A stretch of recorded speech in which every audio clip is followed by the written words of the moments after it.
Meet Uncle Wolf. Uncle Wolf runs the biggest territory in the forest, and today he's got a problem. A very large, very expensive problem. Uncle Wolf owes an unbelievable amount of steak to a lot of other animals. We're talking about tens of trillions of steaks. That's more steak than every wolf, bear, and fox in the forest could eat in several lifetimes. This mountain of steak is what we call the U.S. national debt. Now, before you tune out, stay with me, because this isn't just Uncle Wolf's problem. It's yours, too. Every year, Uncle Wolf collects steak from the working animals of the forest. Wolves who hunt, foxes who trade, beavers who build. This collection of steak is called taxes. In theory, Uncle Wolf uses that steak to keep the forest running. Roads between dens, protection from outside predators, energy, order, stability. Basic stuff.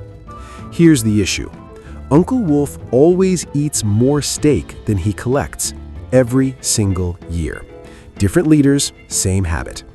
When the steak coming in isn't enough to cover the steak going out, the forest runs a budget deficit. So what does Uncle Wolf do? He borrows steak. He writes little promises that say, "Give me steak today, and I'll give you more steak later." These promises are called bonds.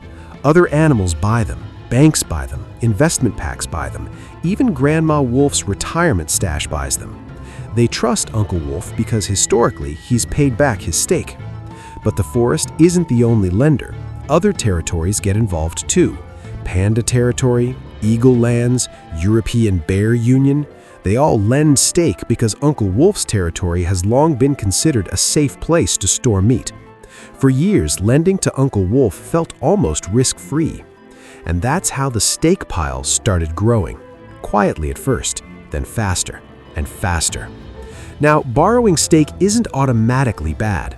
If Uncle Wolf borrows steak to build a bridge, expand a hunting ground, or strengthen defenses, that can help the whole forest grow. The problem isn't borrowing. The problem is borrowing non-stop. Because borrowed steak comes with a price. That price is called interest. Interest is the extra steak Uncle Wolf has to give back just for the privilege of borrowing.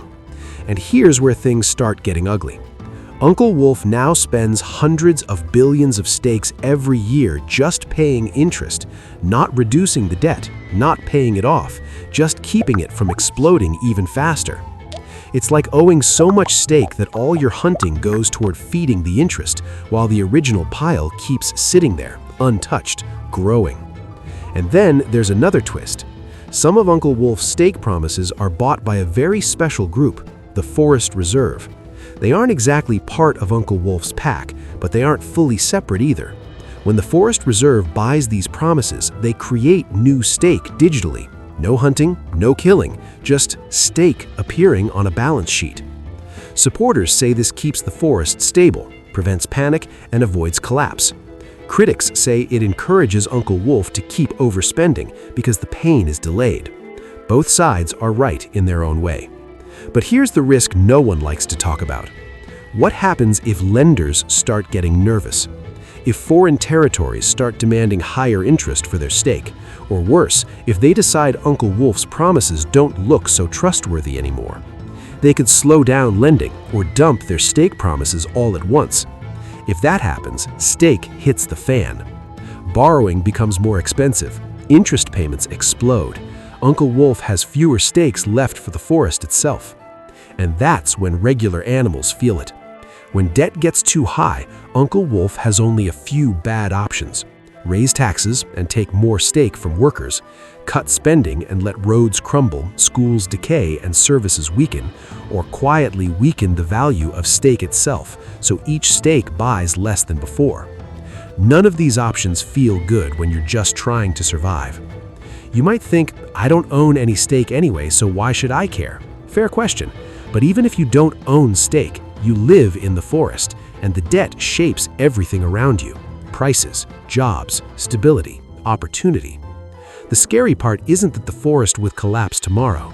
It's that the system is slowly drifting into a place where every solution becomes more painful than the last. Uncle Wolf isn't evil. He's not uniquely reckless. He's trapped in a system that rewards short-term comfort and delays long-term consequences.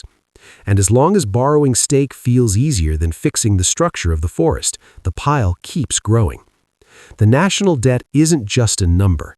It's a promise about the future. A promise that someone, someday, will deal with the bill. And whether you like it or not, that someone lives in this forest, too.